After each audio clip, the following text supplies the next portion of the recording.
నమ శివాయ.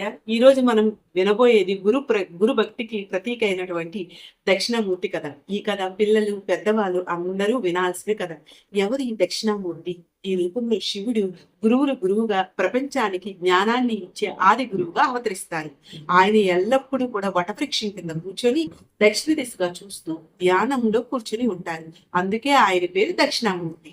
ఆయన మాటలతో కాదు, మౌనంతోనే బోధ చేసే గురువు. మనలోని చీకటిని వెలుగుగా చేసి ఒక శివుని యొక్క ప్రత్యేక రూపమే ఈ దక్షిణామూర్తి రూపం. కథ ఏంటో తెలుసుకుందాం. పిల్లలు ఈ కథ ఎందుకు వినాలో, ఆ మంత్రం చదవడం వల్ల ఎలాంటి మేలు జరుగుతుందో ఈ వీడియోలో తెలుసుకుందాం. వీడియోని లైక్ చేసి చూడడం స్టార్ట్ చేయండి ప్లీజ్. ప్రపంచ సృష్టి మొదటి రోజుల్లో బ్రహ్మదేవుడు వేదాలు శాస్త్రాలు సృష్టించారు. కానీ ఒక సమస్య వచ్చింది. వేదాలు ఉన్నా వాటిని అర్థం చేసుకునేవారు లేరు. జ్ఞానం ఉన్నా గ్రహించే మనసులు లేవు. ప్రపంచం సరైన దారిలో నడవడానికి గురువు అవసరం, జ్ఞాన శక్తి అవసరం. అప్పుడు బ్రహ్మదేవుని మనస్సులో నుండి నలుగురు మహాపవిత్రమైనటువంటి మురులు పుడతారు. పిల్లల్లాంటి రూపం, కానీ జ్ఞానంలో మహర్షులు. వారికి ఒక్కటే కోరిక, ప్రపంచ సత్యం తెలుసుకోవాలి, పరమ జ్ఞానం ఎవరి వద్ద ఉందో తెలుసుకోవాలి అని.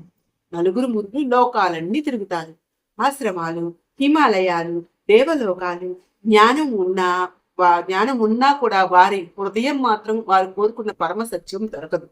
వాళ్ళకి మాటలతో చెప్పే గురువు కాదు, మనసును నింపగల ఆత్మ గురువు కావాలి. వారు ఒకరోజు ఒక పవిత్రమైనటువంటి నిశ్శబ్దం ఉన్న స్థానానికి చేరుకున్నాడు. అక్కడ వటవృక్షం నీడలో దక్షిణ దిశగా అచంచలమైనటువంటి ధ్యానంలో కూర్చుని ఉన్నాడు ఒక గురువు. ఆయన ఆత్మ వెలుగు, ఆ ప్రశాంతత, కరుణ మునుల మనస్సుని వెంటనే తాగింది. వారు అప్పుడే అర్థం చేసుకున్నారు, మేము వెతికిన ఆది గురువు ఇతనే దక్షిణామూర్తి అని. మునులు ఆయన ముందుకు వచ్చి కూర్చున్నారు. ప్రశ్నలు అడగలేదు, దక్షిణామూర్తి కూడా ఏ సమాధానాలు కూడా చెప్పలేదు. కానీ ఆయన శాంతి, ఆయన చూపు, ఆయన నిశ్శబ్దం వారి అజ్ఞానాన్ని ఒక్కసారిగా పారద్రోడిసింది. వేదాల రహస్యం వారి హృదయంలో ఉదయమై వెలిగిపోయింది. మాటల కన్నా గొప్పది గురువు మౌనం.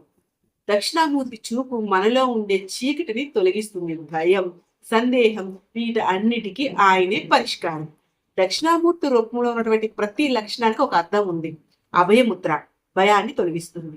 జ్ఞానముద్ర జ్ఞానాన్ని ప్రసాదిస్తుంది. అగ్ని అజ్ఞానాన్ని దహనం చేస్తుంది. పుస్తకం లేదా అక్షరమాల విద్య ఉపరసిద్ధుల సాధనకు కారణమవుతుంది. పాదాల వద్ద అపస్మారక, అజ్ఞానం అపస్మారకం, భూదేవి మీద విజయం. శివుడు ఎందుకు దక్షిణ దిశగా కూర్చుంటాడు అంటే, దక్షిణ దిశ పాపకర్మలు, మరణం వంటి వాటికి ప్రతీక. ఆ దిశను చూచి శివుడు ఉపదేశించడం అంటే అజ్ఞానం, మాయ, ధ్యానంతో తొలగించడం అని సంకేతం. దక్షిణామూర్తి ఎందుకు గురువులకు గురువయ్యారు? ఆయన మౌన ఉపదేశం ఇచ్చినటువంటి మొదటి గురువు, మునులకు జ్ఞానం ఇచ్చినటువంటి మొదటి గురువు. అందుకే ఆయన ఆది గురువు, గురువులకు గురువు, జ్ఞానమూర్తి అని పిలుస్తారు. పిల్లలు దక్షిణామూర్తి మంత్రం ఎందుకు చదవాలి?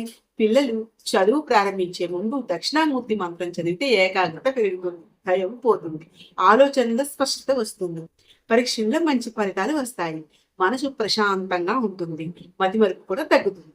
ఎందుకంటే ఆయన జ్ఞానానికి స్వరూపం కాబట్టి. దక్షిణామూర్తి మంత్రం ఏంటో చూద్దాం. ఓం నమో భగవతే దక్షిణామూర్తియే నమః. ఈ కథని విని ఈ మంత్రం చదివితే పిల్లల్లో జ్ఞానోదయం జరుగుతుంది. ఎదలో ఉన్నటువంటి సందేహాలు, భయం తొలగిపోతాయి. అందుకే మన ఇళ్లలో ప్రతిరోజు దక్షిణామూర్తి మంత్రం వినిపించడం, పిల్లలకు ఈ కథ చెప్తూ ఉండడం చేయాలి. అజ్ఞానం తొలగి జ్ఞానం వెలిగించే గురువు దక్షిణామూర్తి స్వయంగా మన వెలుగులా నిలుస్తారు. హరహర మహాదేవ, హరహర సింహో శంకర, ఓం నా దక్షిణామూర్తి ఏ నమః. మీకు నచ్చింది అనుకోండి. నచ్చితే ప్లీజ్ అని మీరు లైక్ చేయండి, షేర్ చేయండి. నా ఛానల్ చాలా మంచి వీడియోస్ మీరు చూడడానికి నచ్చితే ప్లీజ్ అని సబ్స్క్రైబ్ చేసుకోండి.